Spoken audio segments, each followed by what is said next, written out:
Hello there, my little monkeys. How are you doing today? I was waiting for those pictures that you guys were supposed to send me of what your land would be like at the top of the faraway tree, and I haven't got any yet. So, get to work, kiddos. Right, we're going to move on to the next chapter. This is chapter 14, The Funny Old Saucepan Man. This is what he's going to look like. Look at him with all those saucepans on him. That's so funny. So, we will have to see how the story progresses. Chapter 14, The Funny Old Saucepan Man. I don't think he's at all dangerous, said Franny. He's got quite a kind face. Well, let's tap at the window, said Beth. So she tapped. But the saucepan man didn't take any notice at all. He just went on dancing away, crashing his saucepans together. Joe tapped loudly.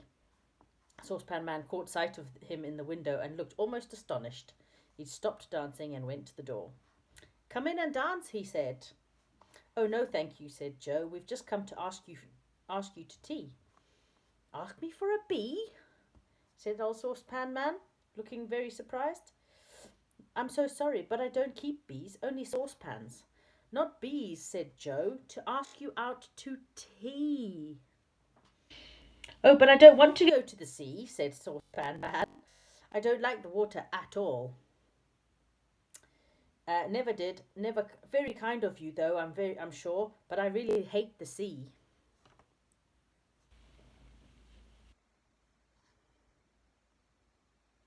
Not the sea, but tea, tea, tea, cried Joe.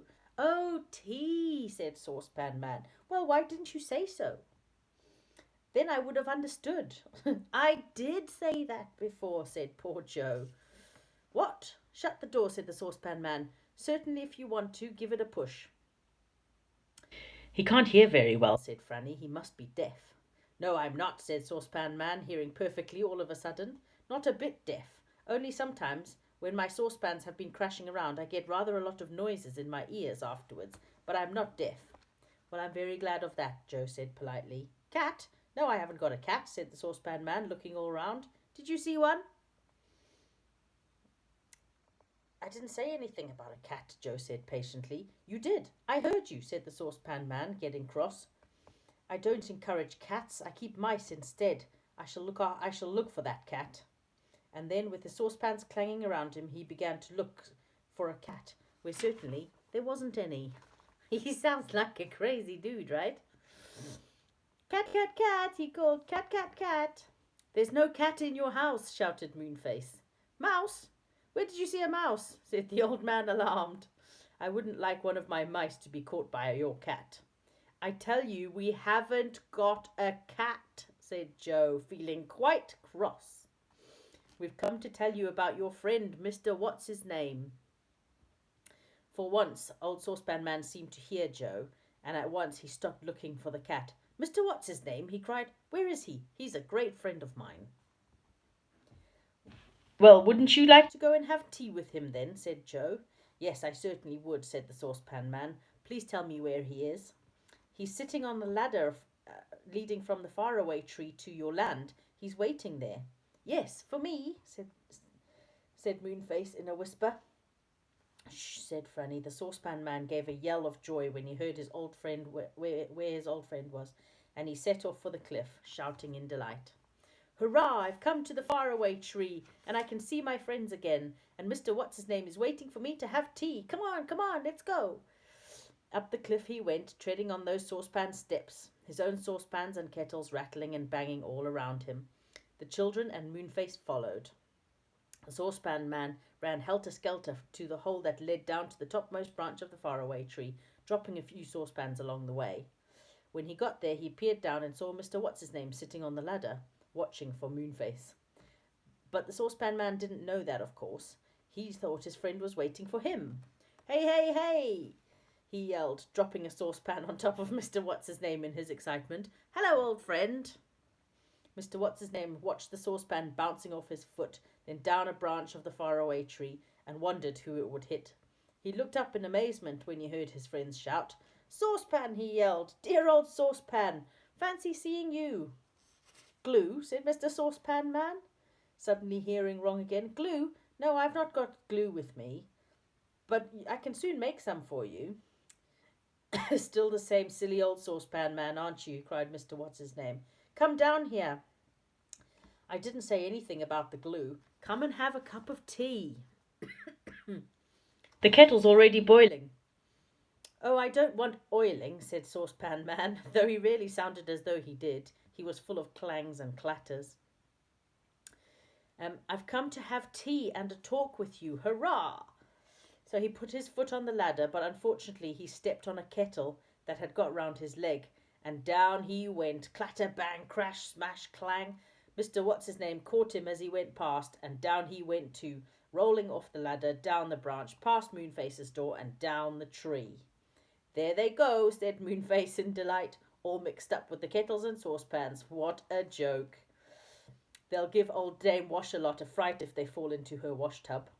The children laughed and laughed until they cried. The old saucepan man was really so funny, and they couldn't imagine what people in the tree would think if he rolled down with such clanging and banging.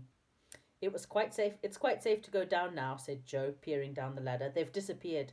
I shouldn't wonder if they're at the bottom of the tree by now. Come on, old Moonface. So down the ladder they went, slid down the topmost branch and opened Moonface's door. Silky was there, looking scared out of her life. She gave a scream of joy when she saw them. Why are you looking so frightened? Asked Moonface, giving her a hug. Oh, goodness, a thunderbolt or something just fell out the sky just now and rolled crashing down the tree, said Silky. That was only Saucepan Man and Mr. What's-his-name, said Joe, laughing. And he told her the whole story.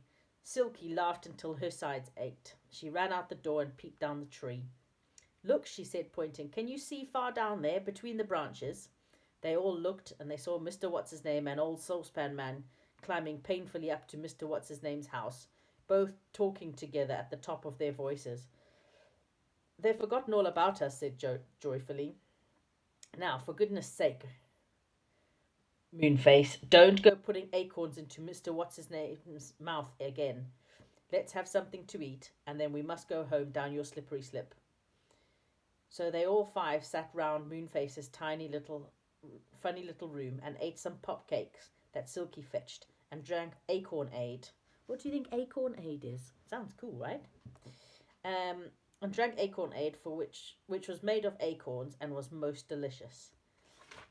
Then it was time for the children to go home, and they chose their cushions, and they sat at the top of the big tree slide, pushed off and flew down the inside of the tree, sliding round and round and round until they shot out the trapdoor at the bottom onto the cushion of moss. Then they ran home as fast as they could, for they were late. I expect old Saucepan Man's gone to his old land by now, said Joe, as they turned into their gate. But he hadn't. He came to see them the very next day, his saucepans clanging so loudly that Mother looked quite alarmed. Whoever in the world is that? She said, as Saucepan Man came to the gate. Oh, Saucepan Man is in the wrong land. This sounds like it's going to be dramatic. But guess what? It's the end of the chapter, so you have to wait till next time. Right, get working on your pictures. I want to know what your land is going to look like. And I'll send another chapter in a few days. All right, kiddos. Love you billions. Behave yourselves. And I will talk to you soon. And I miss you a lot. All right, love you guys. Bye.